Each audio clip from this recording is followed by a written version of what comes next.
Do you see it? Are you sure you don't see it?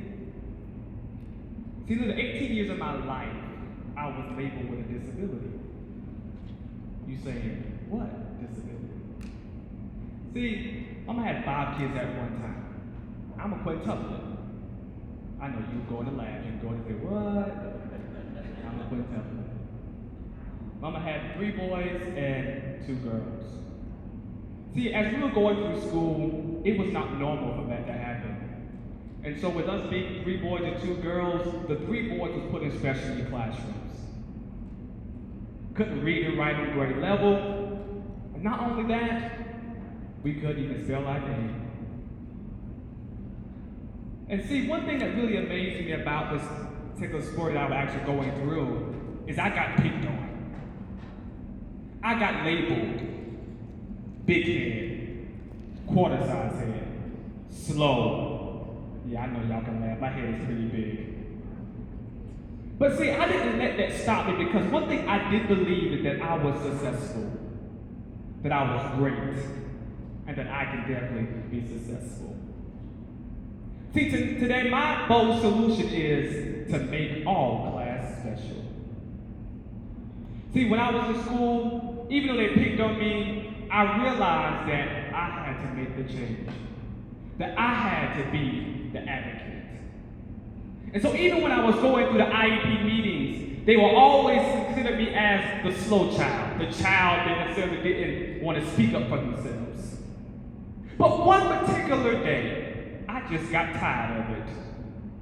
I began at 18 years old, and I began to start advocating for myself. I began to take control of that particular meeting. And see, my mother didn't know anything about IEP or anything about the educational plan, so I had to do a lot of research. I had to do a lot of digging. I had to learn about what is IEPs and what is an educational plan and what is behavior modification. I had to do all of those things. So in our last meeting, they said, well, Mr. Lucas, at that time, I was just dated at the time, you doesn't belong there. I said, what? So nearly 18 years of my life, I was stuck in the class that I did not belong. But see, I didn't let that define me. Because later on, I began to go to the most amazing HBCU, which is Claflin University. And I graduated at the top of my class. And I began to not only be successful in my college, I began to help other people around the world to advocate for themselves.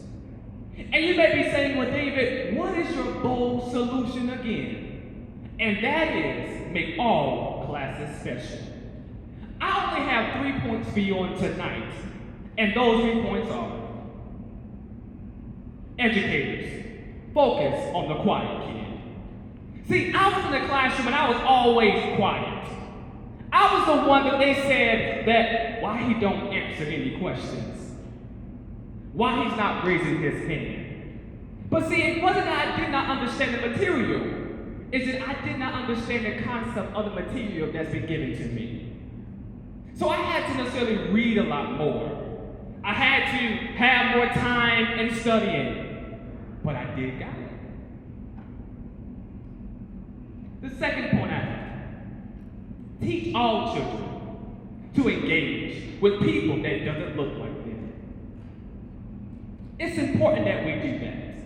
Because see, when you're in the classroom with other people that may not look like you or may not smell like you, and they may not even live in the same area that you live in, but still, they are special.